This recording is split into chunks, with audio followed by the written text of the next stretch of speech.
Welcome to the Opportunity Podcast, where entrepreneurs come to learn from real buyers, sellers, and industry experts on the lesser-known growth opportunities to build their online business empires.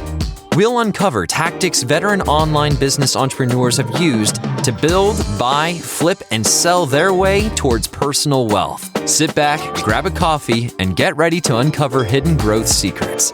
The Opportunity Podcast starts now.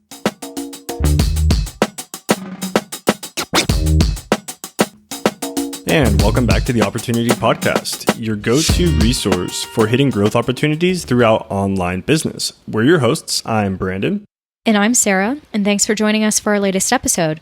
So today we'll be speaking with Mark Au, who acquired 2 content sites from our marketplace in the pet care and culinary niches. He explains how he 5x'd the revenue of one of his acquisitions from SEO improvements.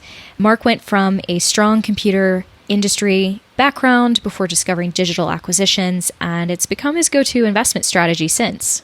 That's right, Sarah. So when Mark realized the amount of time he could save purchasing an online business already generating cash flow, he used his computer science background and some help from his brother to improve page load speeds, the user experience on his sites, and improve the content to better serve the user's intent, which is something that Google has started to favor more and more when determining your site's ranking for long-tail keywords.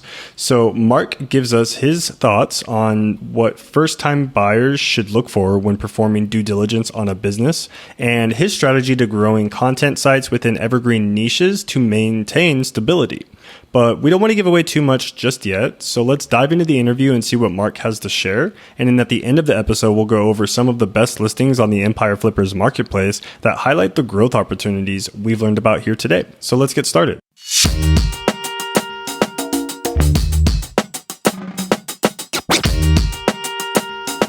Hey everyone, welcome back to the Opportunity Podcast, and today we have a special guest. It's Mark Au, who acquired 2 content sites from our marketplace recently within the last couple of years. So welcome to the show, Mark, and thanks for jumping on the call with us today.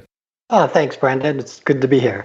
Yeah, it's really nice to have you on the call. Sarah and I were just talking offline how excited we are to talk to you. We know that you just recently done a testimonial with us talking about your experience and how much you enjoyed using our marketplace, which we'll get into a little bit deeper later on. But first, why don't you tell our listeners, a little bit about yourself and currently where you are in the world now?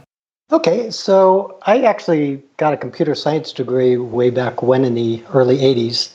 Thought it was a good career move and wound up working for large computer companies like Apple and Hewlett-Packard and Dell and Microsoft and so forth. And actually got into the internet when I was at Apple before the internet was public domain. So I started my first HTML website on HTML 0.5, found a Pizza Hut where they gave me the opportunity to use their name, and wrote a little baby website on how to buy a pizza online. And people just looked at me like, what are you, crazy? What are you even talking about? So I've had some perspective on this business, and I really actually feel like I'm late to the game in terms of buying and acquiring and running my own websites. Okay. So you started working for these companies many, many years ago, and you started kind of figuring out that this was an opportunity to start building something online. Did you try maybe building a website at first, or did you just go straight into acquiring a business from our marketplace kind of to get your feet wet in that turn? That's a good question. I got into this whole thing because my younger brother has been in this industry for, almost 6 years now. And when I asked him about it, he tried to explain it to me, and I was just floored at the opportunity that was there that I had no idea, being in the computer industry, and yet not really understanding the great opportunity that he had discovered and the learnings. So he kind of walked me through different things. I went through some online trainings and so forth. And then I decided, if I really want to learn how to do this, I'm just going to start. So I built a little website, and I learned a lot. And I realized that I was what they call a unconscious incompetent. I didn't have any clue what I didn't know, right? So when I got my first website, boy, did I learn a lot. And that was just in June. That was my first acquisition from Empire Flippers. Okay. That's amazing. Yeah, really amazing that you were able to jump start into, the business world through acquiring your first site. And that's something that we have a lot of buyers, that first-time buyers, that kind of get their feet wet, is just purchasing that first business and carrying it from there. Yeah. I mean, can you bring us up to speed, Mark, on what you're currently working on and the sites that you have acquired from us? Sure. Yes. So I bought my first site from you in June of 2020, and it's called pet-happy.com. And as you can imagine, it's all about pets. And the reason I liked it because I had chocolate labs for some 20 years, so I had some perspective on pets, their care, and so forth. So it was a niche that I understood. I felt like I had an interest, and I could add some value and could build content, improve the content just based on my personal interests and my personal experiences. The second site I purchased from Empire Flippers was lowcarb-ology.com, and I just purchased that. We closed it in February, so not even a month ago. Yeah, that was a recent one. And as I was pulling up your data and kind of seeing what your current projects are, because your response from the ROI study that we had done, that was for the first business in the pet niche. And, seeing that you had just closed on this recent one, I was like, oh, really excited to talk to you about this whole deal and the structure and how everything went down, which we'll get into a little bit deeper right now, actually. So why don't we go over a deep dive of the acquisition that you did from us back in June in the pet care, or the one before that in the pet care niche. So how did you go about getting financing to acquire that business? Well, one of the things that really brought me to acquiring online businesses is that I was kind of semi-retired about 7 years ago. So I was teaching computer science classes at the local community colleges and so forth, but I was looking at how to generate income. So I looked at all the different ways that you can generate income, and I've been investing in the stock market since late 80s. But that money just sits there, right? It doesn't pay you on a monthly basis. So I looked at real estate. I looked at all of the different ways that you can take your funds and make them work for you. And nothing really seemed to make sense except this online business idea. So I actually had some stock that was just sitting there. And so I cashed it out and I used that cash as my acquisition funds. So for me, it was relatively easy. I simply just had cash that I was able to purchase the sites. That's awesome. I mean, I know that you haven't necessarily had like both sites for an extended period of time, but I'm always so curious for people who looked at all of their investment options, and clearly you've been in the investment space for a while, to know how online businesses have stacked up as an investment compared to some of those other investments that you've been in previously. Yeah, so the simplest one is stocks, right? You buy a stock, it may go up, it may go down. You may get some small dividends over time, but the cash is basically trapped in a way. Real estate, again, the cash is trapped unless you purchase rental properties. But again, the amount of care and feeding that a rental property has, I have stories from friends that bought apartments and then they realized that the tenants had taken all the kitchen cabinets and burned them for firewood. So, they more than lost out on their deposits. Wow. So for me, the online space seemed just amazing. It almost seemed too good to be true because, again, my brother was telling me about this and he told me about it. And it took me almost a year to actually come back to him and say, okay, what were you trying to tell me again? Because it can't be that good. It doesn't make sense. There's no way it's that good. And right. And in terms of the acquisitions, I was looking for sites that had the opportunity for me to improve them, build them, and position myself that I would be able to sell them if I would like to, return that. And at the same time, I'm getting funds from them on a monthly basis. So it seemed like a really great win-win situation. And it really depended on my skills, the way in which I improved or managed the business, that I could make or break that investment. Yeah, it's great that you were given that insight into online business, coming from a more, I guess, traditional investment background and kind of being skeptical, but coming back around to it and realizing the opportunity is always great to hear that people going through those paces that can ultimately take advantage of that. Now, you had mentioned you were looking for something very specific with your acquisition. So how did you approach due diligence when you were looking at the, let's say, the pet care niche acquisition, your first one from a marketplace? Did you look specifically at from a financial standpoint, or was there something asset-wise specifically you were looking for to acquire? Yeah, so I actually spent probably a good 6 or 7 months actively looking for a site before I was able to purchase the pet-happy.com. So wrote down a set of criteria, and that's one of the, when you say due diligence, that's one of the things that I made sure I did. I created a checklist of things that were important to me and things that I would look for when I looked at every site. And over that 6 or 7 month period, I worked with yourself, and there are two other companies that are brokers like Empire Flippers, the really expensive one, I'll say, and the Craigslist type one. I won't use their names, but you folks kind of figure out who those are. And I went through the due diligence process on many, many different businesses, both from the expensive one and through Empire Flippers. And the more I looked at businesses, the more I looked under the covers of what they were, the more I understood about what I was looking at and where things made sense and things that were important to me. Well, from an emotional standpoint, were important, but from a logic and business perspective, probably didn't make that much sense. Like finding a niche that I absolutely loved was important, but not make or break, right? If it was something that I had an interest in, then it would be okay. But it didn't have to be something that I had a lot of insight or a lot of background on, shall we say. Okay. No, it makes sense. It's great that you had the personal interest of getting into the pet care niche.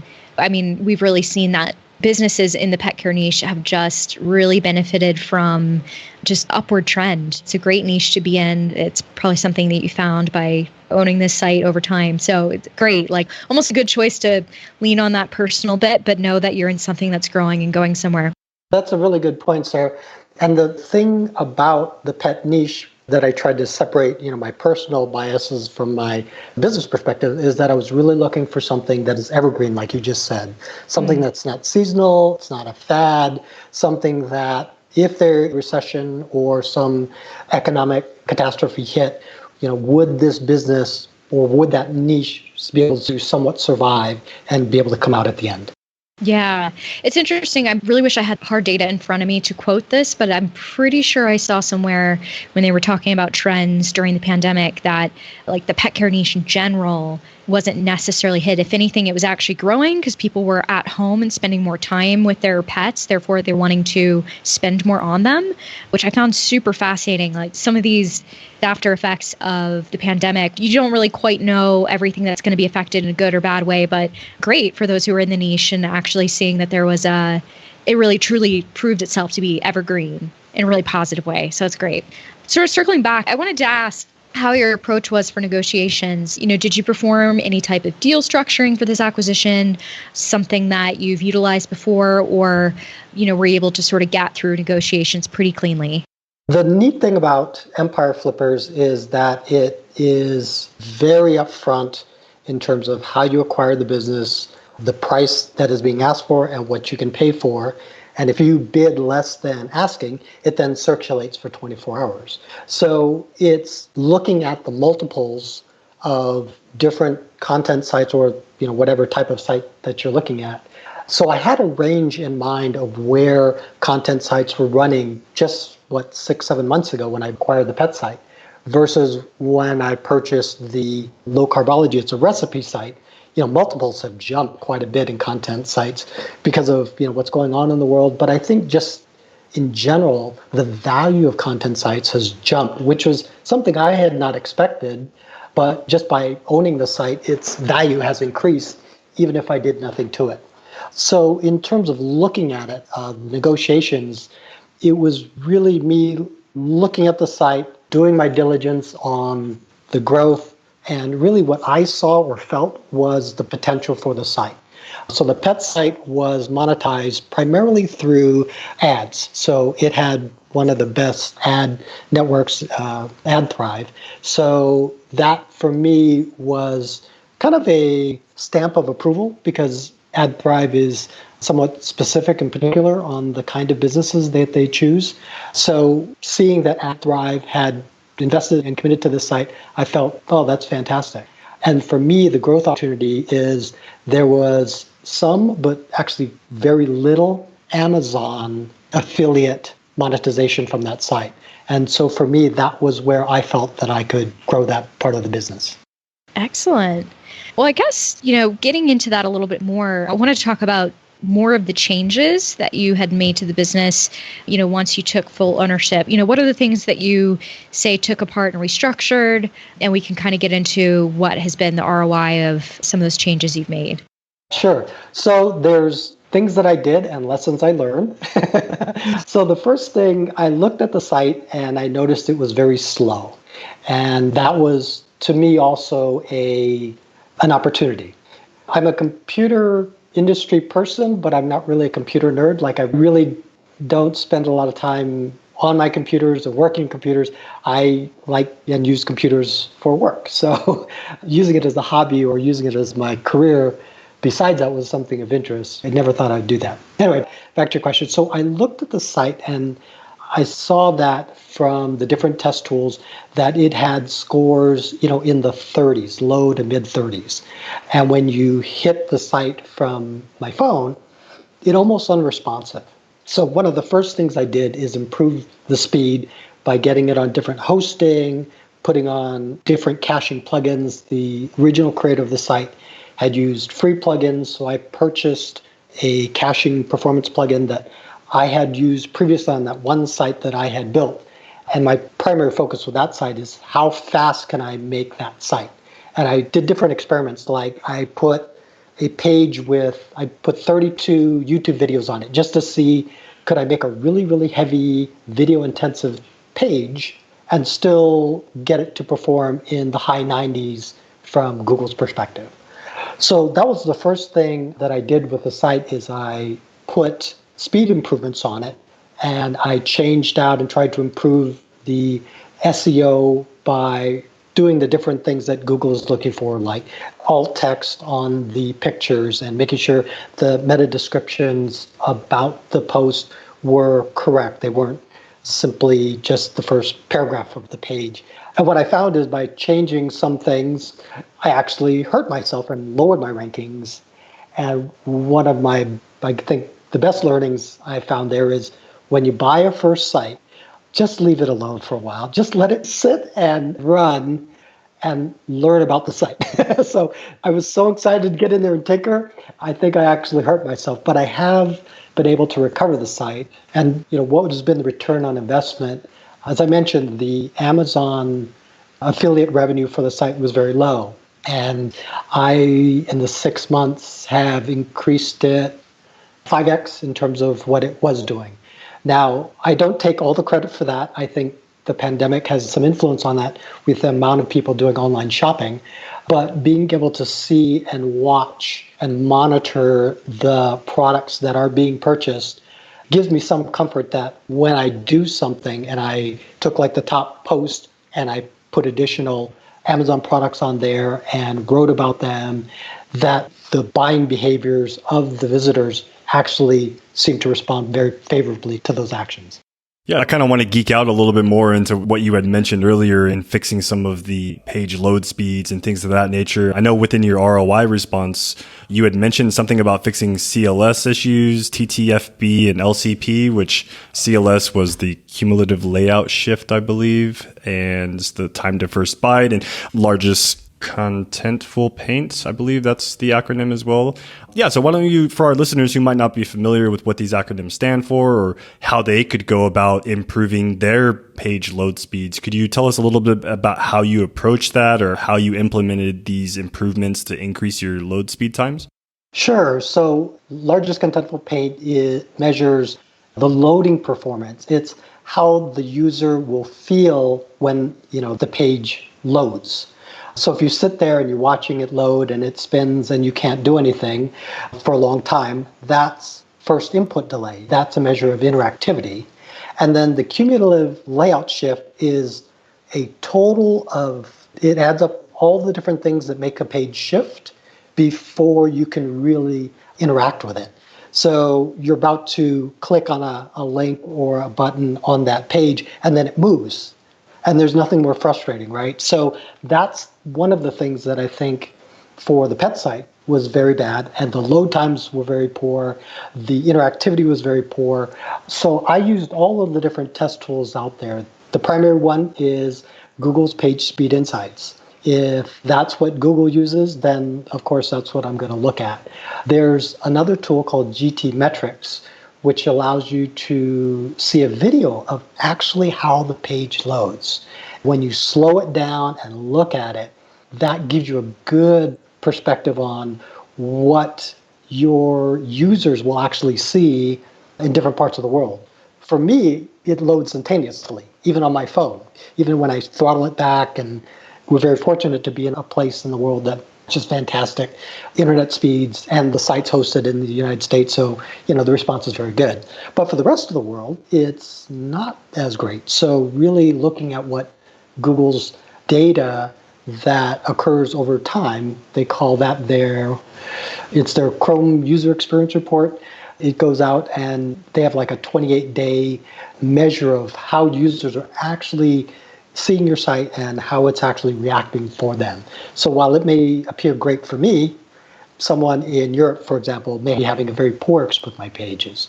So I went and used and looked at each of the different measures, took advantage of images that were too big, scaled them back, looked at the shifting because of different headers. Things weren't pre-reserving their space, so things were shifting around. So it was easy to see once I looked at it, but actually understanding them first was the hard part. Like, what is Google talking about? Like, I have no idea what CLS is, and the clues they give me make no absolute sense. As with a lot of Google's forums and topics, it's like, I don't speak Google jargon, but if you give it to me in a more simplistic manner, I might be able to understand what they're talking about. Exactly, yeah. Yeah, all that stuff. It's so great that you were able to work it out, because I think site speed can be such a finicky thing for people, and something they can throw a lot of darts at and still just completely miss the mark and or hurt their site, as you had seen in some of your experiences. I was wondering, like, beyond really fixing a lot of the issues with page speed, were there other major SEO improvements that you took on? Was it that you eventually published a lot of new content, or did anything else SEO wise? Yes, so the pet site was a labor of love over 10 years from this lovely couple. That the wife was a veterinarian and the husband who had built the site was a behaviorist. So they really wrote the content around pet behaviors and why pets do what they do. So for me, I looked at how do I improve really, really good content and bring it forward, right? Some of the articles had not been updated since 2012, 2013.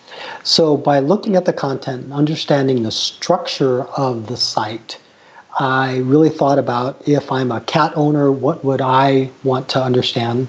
As a cat owner, you're either a new cat owner, you have certain things that you're looking for. If you have multiple cats, you're probably interested in these topics. If you're a dog owner, you have interest in these topics. So it was trying to understand the customer journey in what would be of value to them. I tried to remember when we got our first puppy, all the stuff we didn't know, and gosh, had the internet been there, it would have been much more helpful then. But how did the users really interact with your content? Then I looked at the different tools that were out there of how do I write good content? Because it's something like 65, 70, 80% of all the content out there in the world is never seen, right?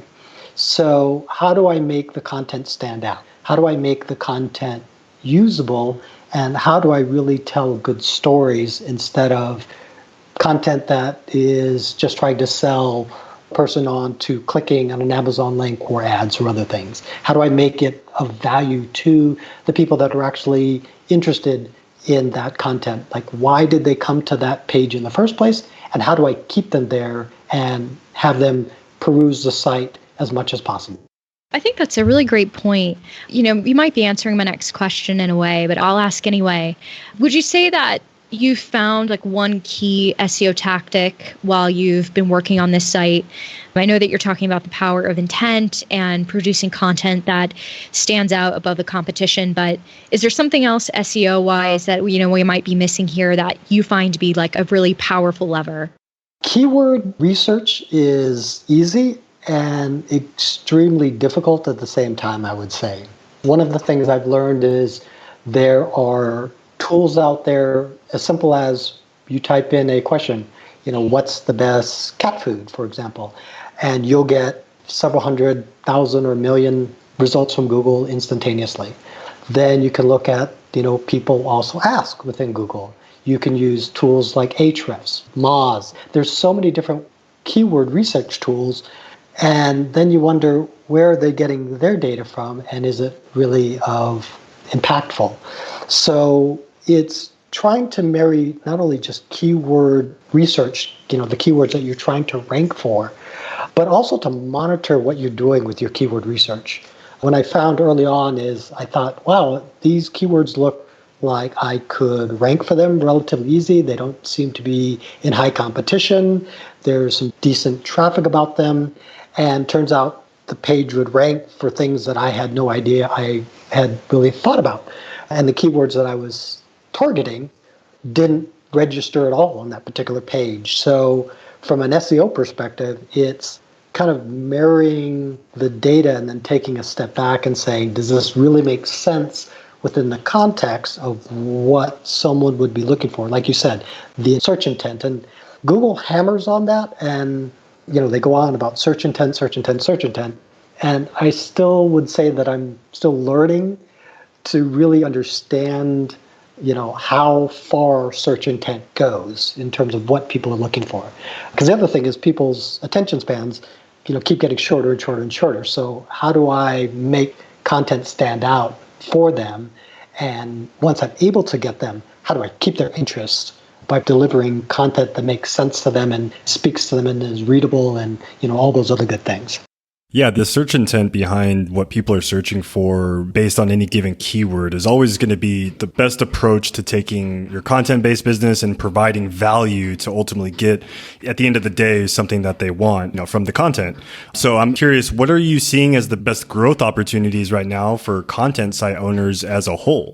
Short form video, I think, is something that has just exploded, right? All of the different social media platforms are going into it, right? TikTok is now starting to be able to allow its content producers to monetize that. I actually created a little YouTube channel on that first little website that I made. I used to play the trumpet when I was in high school and thought maybe I can pick it up 30 years later. So that was my first site that I wrote about, playing the trumpet. It's a very tiny, what I would say, micro niche. And so I created a little YouTube channel to teach myself how to make videos, and could I make something that people would actually want to watch, because there's a lot of amount of content on YouTube, and all of the different channels and media space is overwhelming. So how do you make something that stands out? So short form video, even Google has experimented that with the web stories. Pinterest is doing it, right? Everybody's doing it. So I think short form video is something that everyone's trying to figure out, including me. I'm trying to understand, how do I make something that complements the user experience when they come to my site versus just being something splashy and something that just takes over the page or just slows down the page and they see the little video and then they move on, right? So the bounce rate would be very high for that, something like that.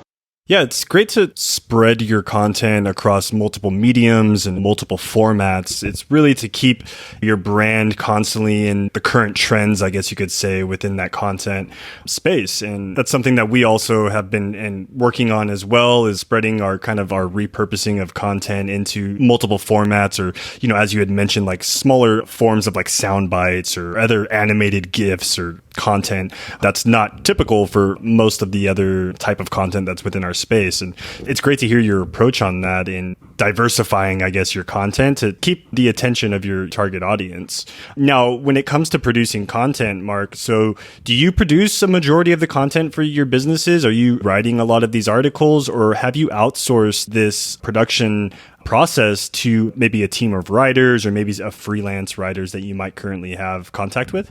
I looked at outsourcing content to create new content, and from everyone I talked to, they said, yes, you'll be able to find someone who can create content for you, but you're going to have to redo it. You're going to have to make sure it makes sense for what you're trying to achieve with that piece of work.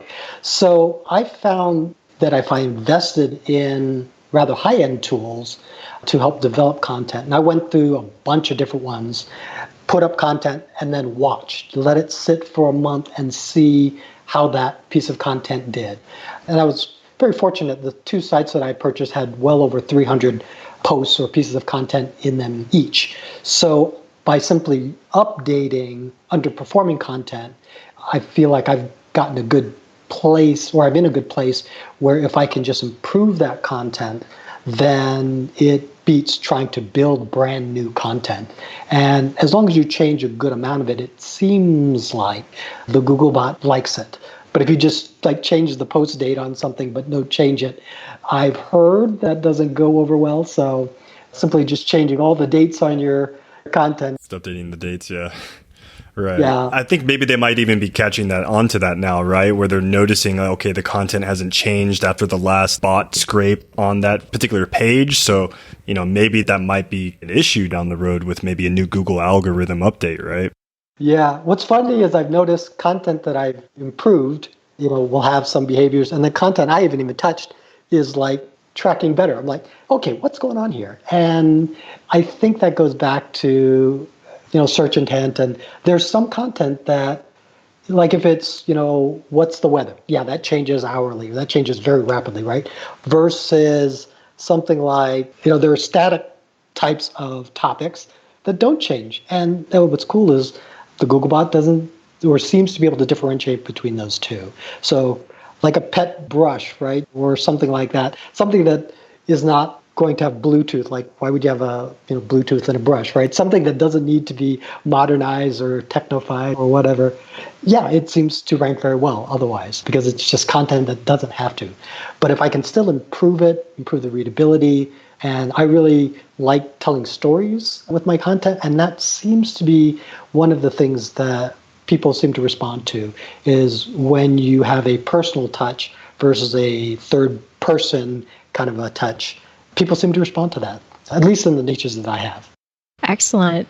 It's so cool that you've really been able to find that balance. I know that we've covered a couple different topics here.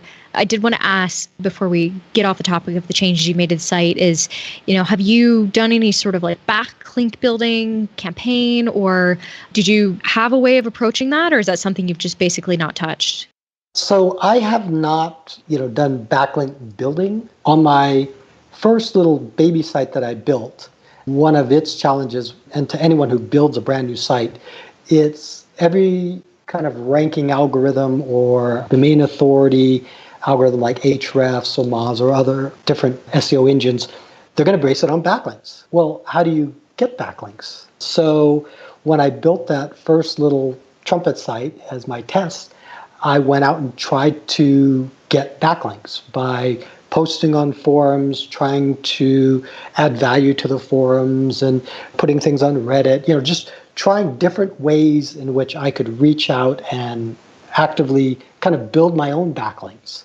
Not realizing that even though I would get a backlink from Pinterest.com, Pinterest.ca, Pinterest.es, right, all the different Pinterest, Google only counts the first Pinterest. So even though I had a lot, it really didn't go very far. So for my two sites that I purchased, I didn't do anything actively in terms of building backlinks. I focused on improving the content, improving the performance of the sites. And that seems to have had a good impact and reach, as well as making sure that I kept up with the social media presence that these two sites has had and try to grow that, because that in itself also gains you the exposure, engage the impressions and engagement from the users. And that in turn then actually results in organic backlinks, which Google says that's the one thing that they're really looking for, is what are called natural backlinks, backlinks that seems to make sense that they would backlink to your site or to that article. Okay. No, it makes sense. I know that we've overturned like all the stones here for the levers that you've pulled to grow the site. There's one last important one though, and I want to make sure that we talk about it. Email marketing, is that something that you have taken on? Do you have an email list? And if so, how do you engage with that list and try to build your audience there? That's a really good question that I ask myself every day. Some email lists from the sites, more on the one I just acquired, the low carbology site. And I have done absolutely nothing with it. And I feel like I'm sitting on my hands. I need to get off the dime, so to speak. What Google has said that they're getting rid of cookies, right? The cookie world is going away. So AdThrive has talked about the different ways in which be able to continue to personalize the ads without tracking it. Google has come out with their sandbox and cohorts approach to aggregating like users, so the information about the particular user is abstracted across a bunch of different users.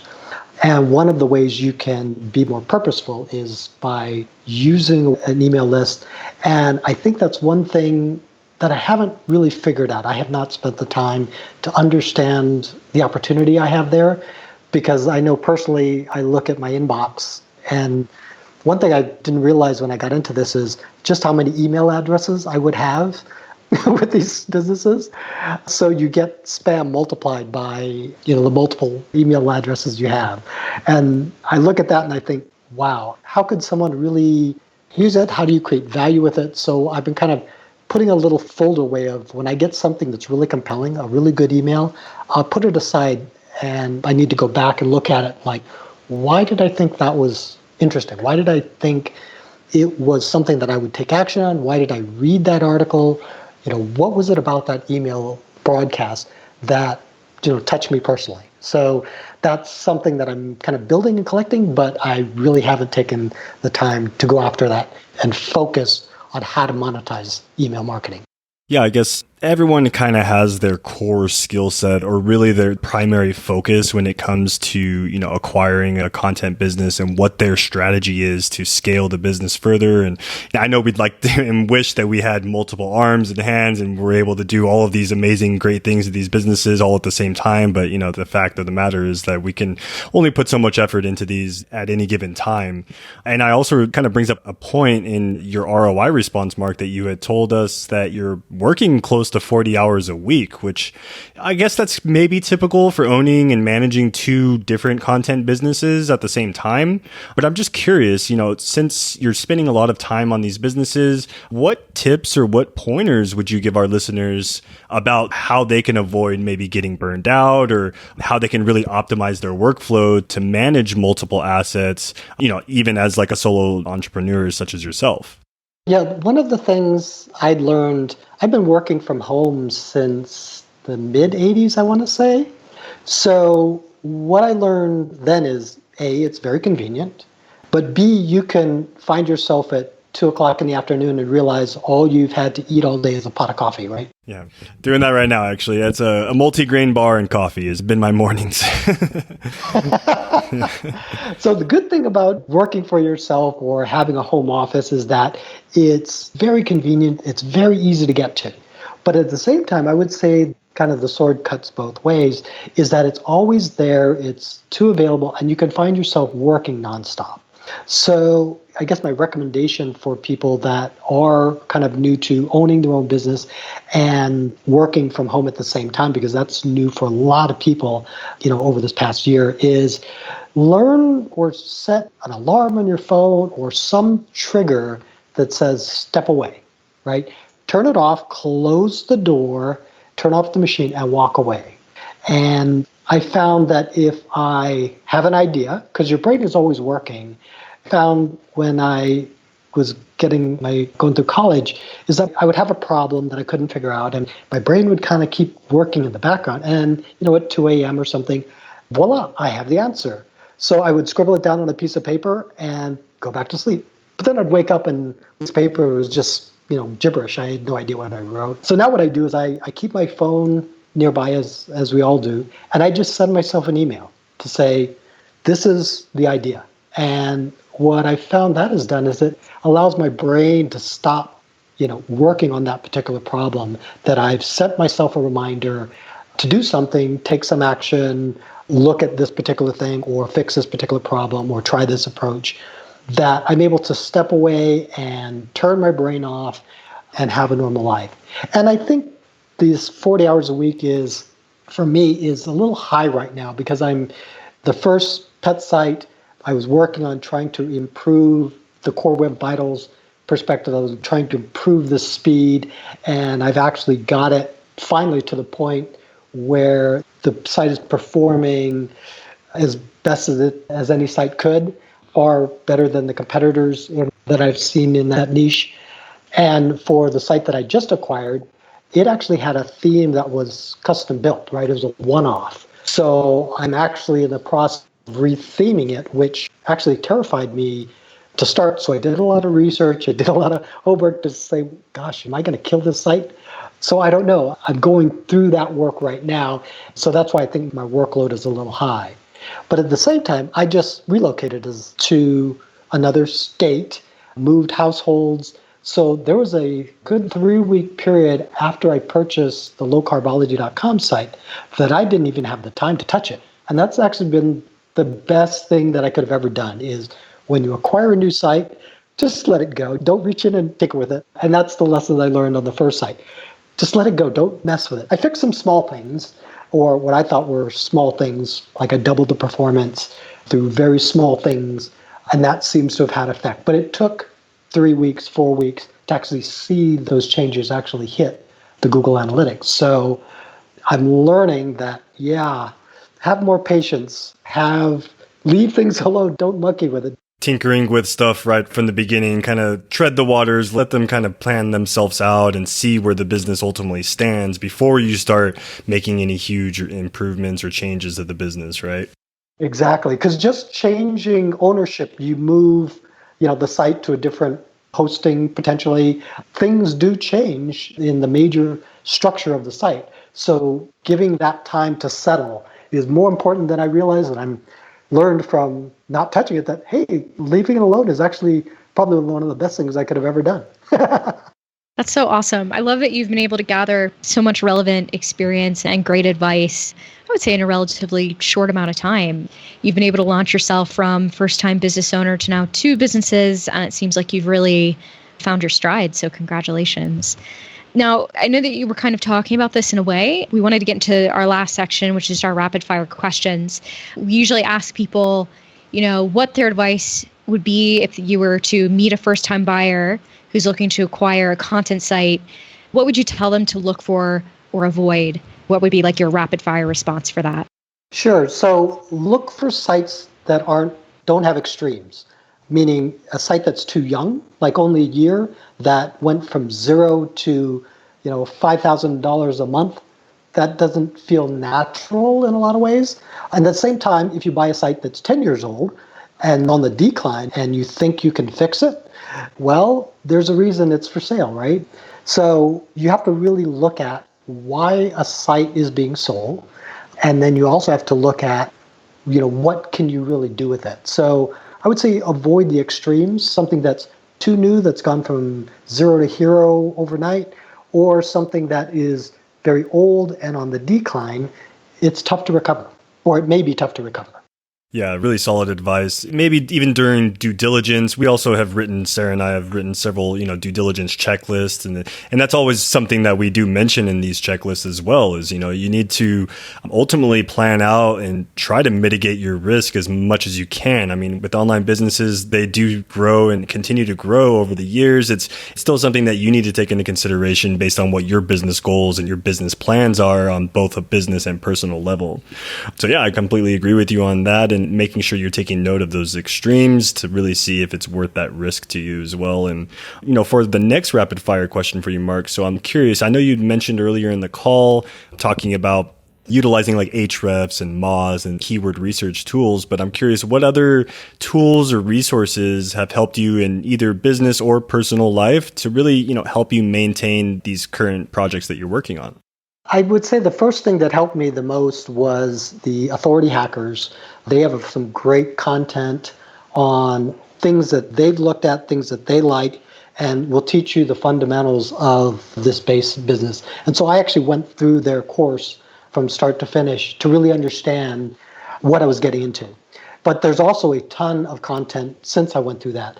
Ahrefs has great content on YouTube. There's just so much different content out there. So learning and trying to keep track of all the different things that you've gone through is important.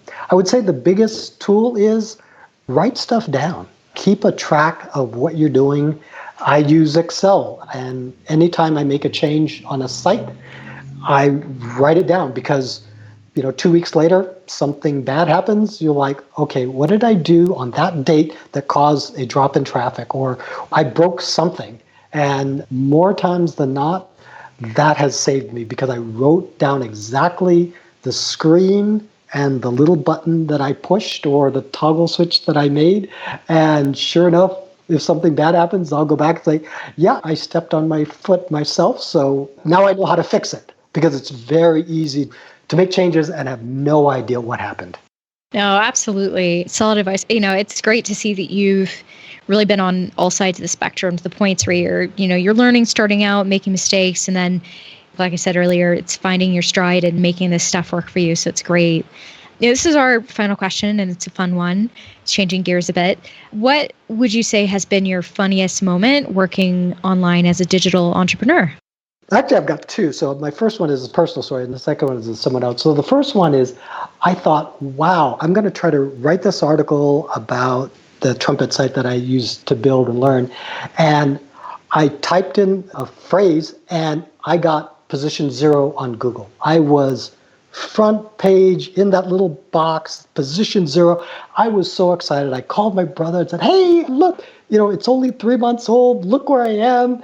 And as nice as he could, he said, well, what's the search volume? And I said, well, it's not that high, but, look, I'm in position 0. He goes, well, I got to be honest with you, a 7-word long tail phrase is probably not a common thing that people are going to search for. Oh, no. So when I look up in the upper left corner where Google says how many responses it got, it was like, I don't know, 1,000. And then right after, like my phrase that I typed in, it was the only one there anyway.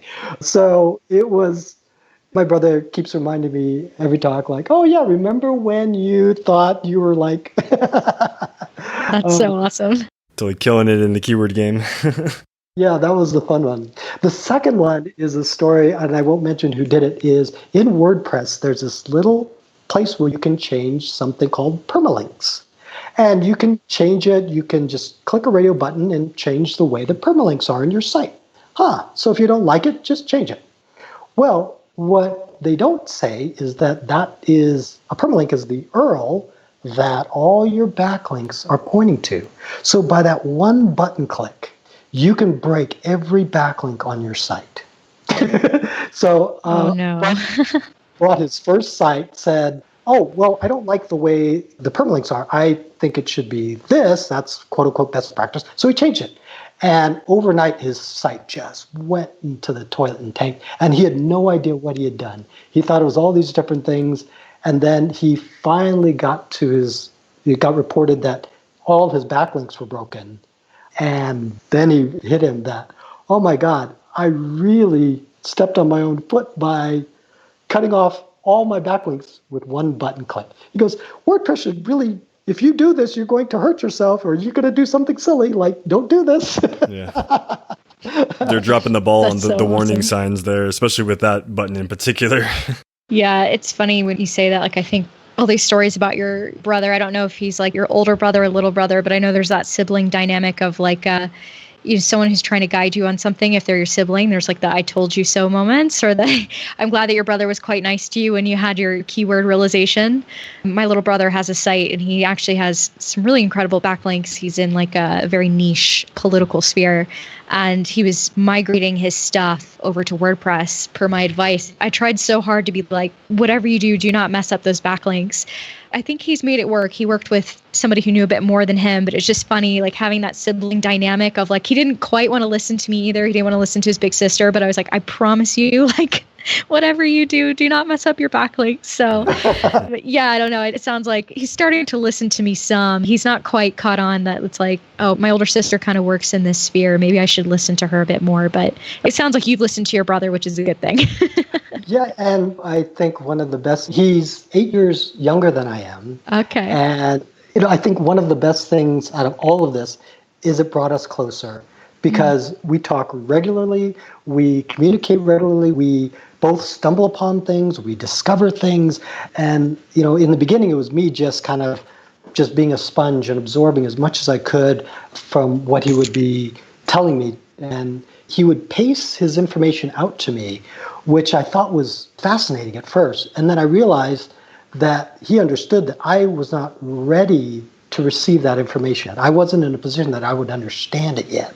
And now I think we're at a point where we're both finding and experiencing things together, which actually helps both of us become better at what we're doing. So from a business standpoint, it's been fantastic, but from a family and personal dynamic, it's been just amazing because we do able to talk so much more than we had in the past. So I think that's, if anything, this online business world has helped me become closer to my brother. I think that's something that is invaluable that this world has given me. Oh, that's so awesome. Yeah, as much as we talk about what, cash in online business can bring in an ROI, it's sometimes those intangibles that are the most important. It's something you get to bond over. So I think that's great. Well, so Mark, this has been such a fun conversation. I've loved learning all about your business and your story and how you've been able to shape these two businesses that you've acquired from us. I really think that people listening to this are going to get so much value out of everything you've shared today. So just really, really appreciate your time and coming on. Well, thank you so much for having me and, to the Empire Flippers team and to anyone that's looking to purchase. One of the best things is the people that you have on your teams that help you migrate the business from the seller to you as the new buyer. It's absolutely effortless. They take care of everything. They manage everything. It's very smooth, very quick. And it's something that you would think would be as complex as buying a home, but it's exponentially easier simply because of the work that your migration engineers do and your project managers do. So to that, I say thank you. It makes it so easy to acquire businesses. Oh, that's so awesome to hear. And we love seeing our migration team giving kudos. I mean, they're amazing and they do a great job at what they do. So very happy that it has made your life easier as a buyer. That's certainly what we aim for. So we'll definitely hope to see you back on the marketplace in the future. Maybe you'll be sell side in the future, who knows? But yeah, certainly love having you come on here today. And yeah, looking forward to seeing how our audience reacts to your story. Thanks again, Sarah. Thanks, Brandon. Thank you. Thank you.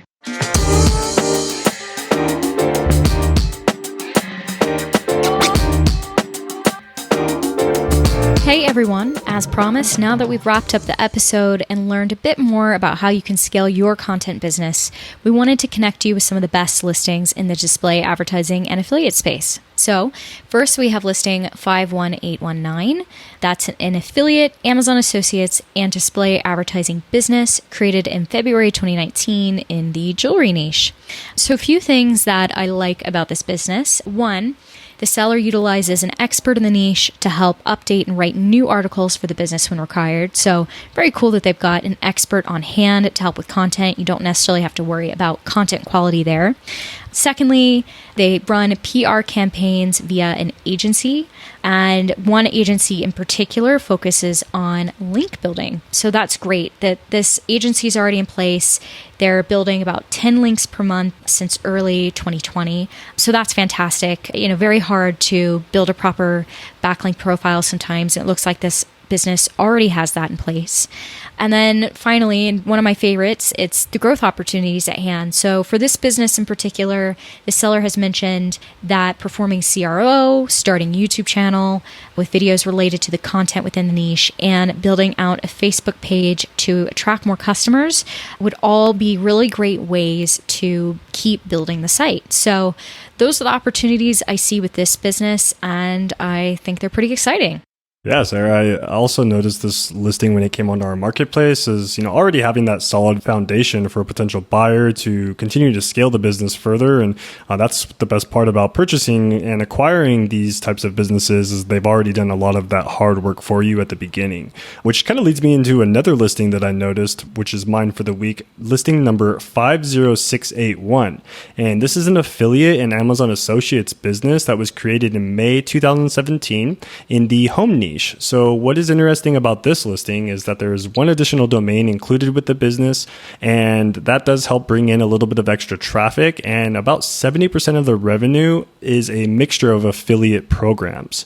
So already having a few of these affiliate programs and networks within the business model is a great starting platform for any potential buyer that's looking to get into this particular type of monetization and grow this business even further.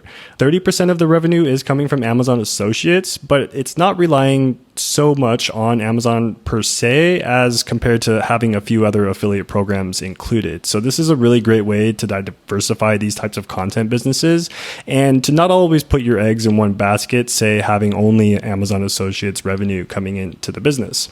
Also included is a few PBNs, which are public blog networks for our listeners that are curious. And this is also a great opportunity, not necessarily something that could be considered bad because some potential buyers, they do often try to steer away from PBNs, but if you know how to utilize these PBNs in a proper manner and how to scale the business using these PBNs to further grow the traffic and to also stay within, the white hat style reach with the PBNs and still kind of try to build around the niche itself, it does offer a really great opportunity to scale the business even further if you already have some experience with PBNs. And that pretty much wraps up this episode for the Opportunity Podcast, and we hope that you've gained some valuable insight to the opportunities that digital acquisitions offer. Click the link in the description or visit empireflippers.com/marketplace to learn more about these businesses or other listings currently live on our platform. If you enjoyed this episode, be sure to leave us a comment or a review if you enjoyed this series at all, and subscribe to the channel for more great content that's released every week. So until next time, we're your hosts. I'm Brandon. And I'm Sarah, and thanks for tuning in to the Opportunity Podcast.